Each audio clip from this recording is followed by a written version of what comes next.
Delhi liquor scam కు సంబంధించిన CBI కేసులో బీఆర్ఎస్ ఎమ్మెల్సీ కవితకు జ్యుడిషియల్ కస్టడీ విధించింది రౌస్ అవెన్యూ కోర్టు. ఈ నెల 23 వరకు జ్యుడిషియల్ రిమాండ్కు పంపింది. కవిత కస్టడీ ముగియటంతో ఆమెను కోర్టులో హాజరుపరిచారు సీబీఐ అధికారులు.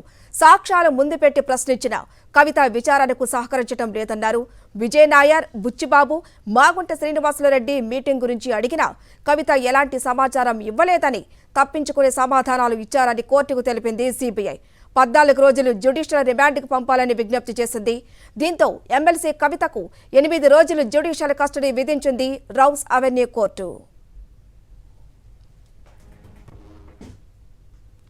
కోర్టు రూము వద్ద కీలక వ్యాఖ్యలు చేశారు ఎమ్మెల్సీ కవిత. ఇది సీబీఐ కస్టడీ కాదు, బీజేపీ కస్టడీ అన్నారు. బయట బీజేపీ అడిగిందే లోపల సీబీఐ అడుగుతోందని, 2 ఏళ్లుగా అడిగిందే అడుగుతున్నారని వ్యాఖ్యానించారు. కాగా కోర్టు రూము వద్ద కవిత మీడియాతో మాట్లాడడంపై ఆగ్రహం వ్యక్తం చేశారు స్పెషల్ జడ్జి కావేరి భవేజా. మరోసారి ఇలా చేయవద్దని హెచ్చరించారు.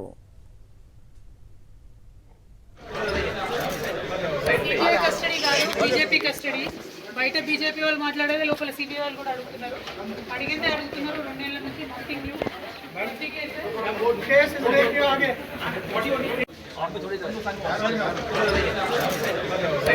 కస్టడీ కాదు.